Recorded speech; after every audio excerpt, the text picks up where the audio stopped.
So, you told Lieutenant Petlock about the violation of an order that already exists? Yes.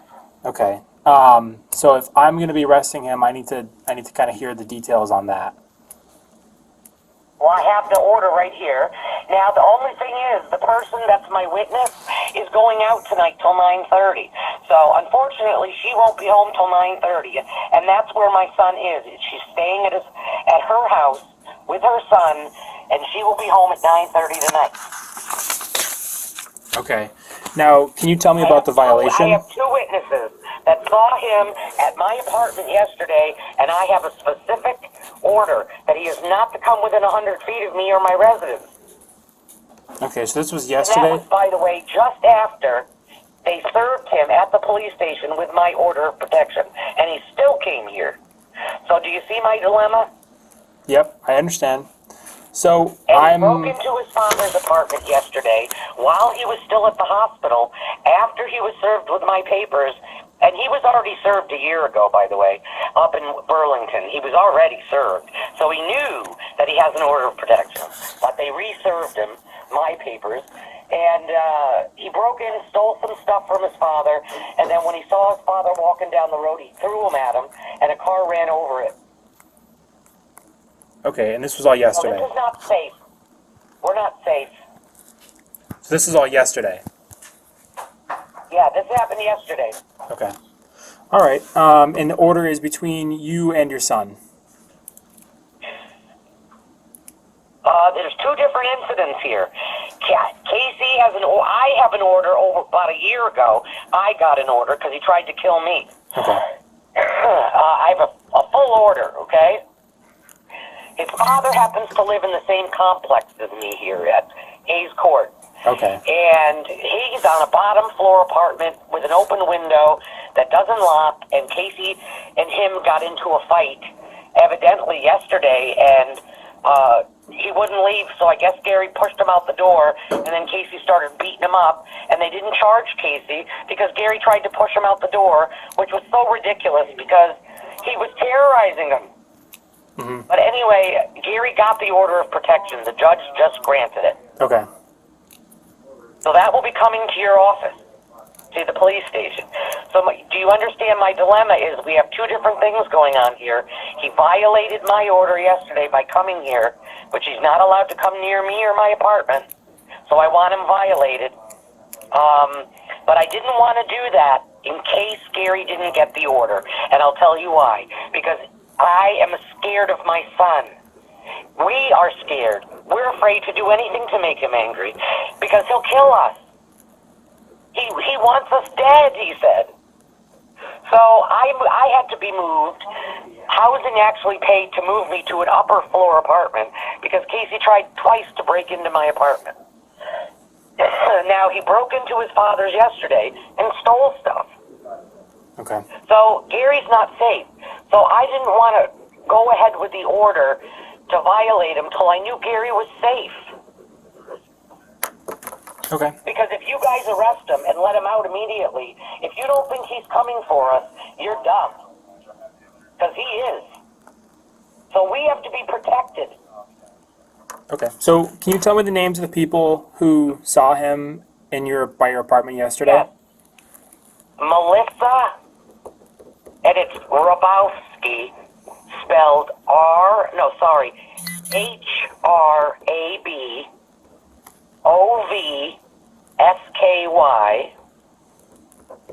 Okay.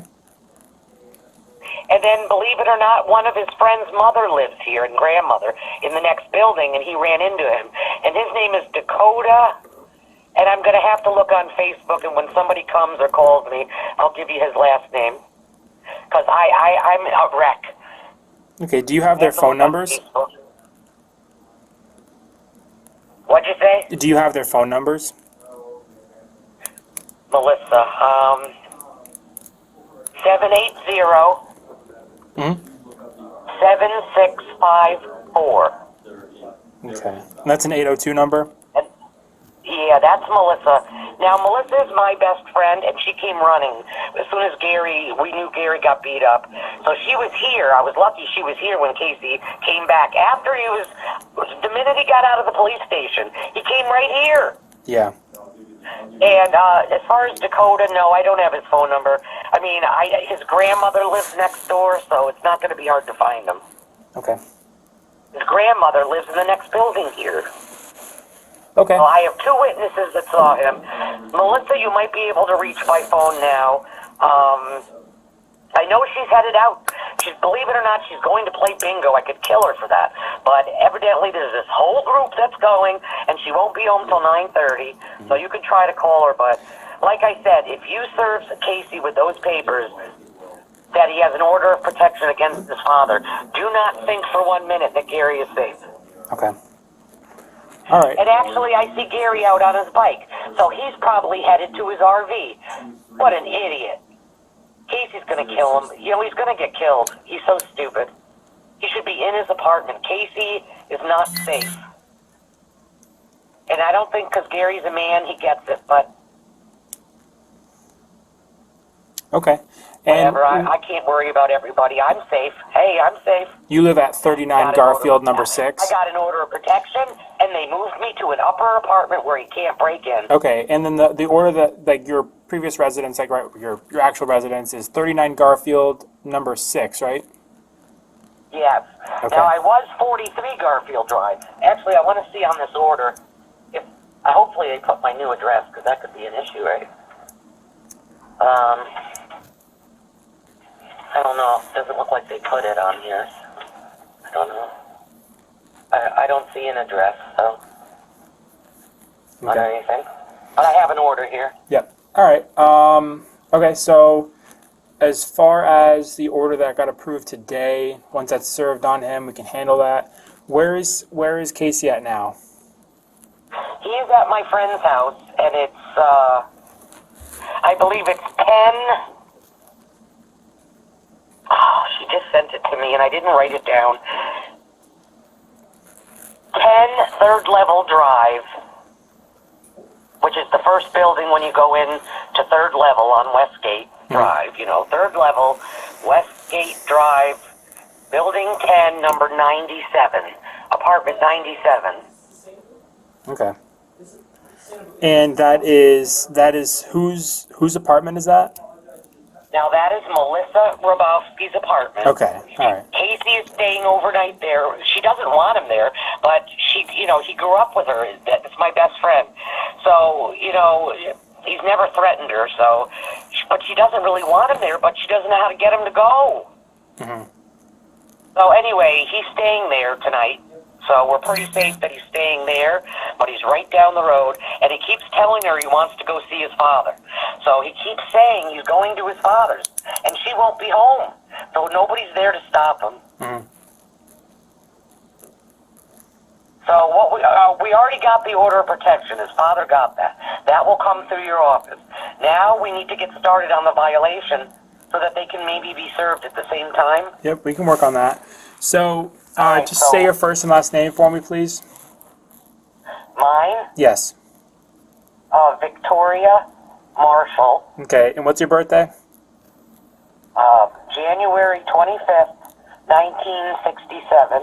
All right, and Victoria, do you swear that everything you told me is the truth under the pains, penalties, perjury? Absolutely. And do you understand that lying to a law enforcement officer is a crime? Absolutely. Okay. All right. I'm going to reach out to Melissa and go from there, okay? All right, keep in touch with me or come here. You guys are welcome to come here. Okay, and what apartment number are you in right now? I'm in number 6. I'm 39, building 39, Garfield Drive, first building when you come in. So that's the one that you moved to. What was your old one? Upstairs, apartment 6. What was your old apartment number? That was 43, which is 2 buildings down. Okay, that was number 2. 43 Garfield Drive, apartment 2. 2? Okay, all right. All right. That's my old one. Perfect. Awesome. All right, thank you. All right. All right, yep.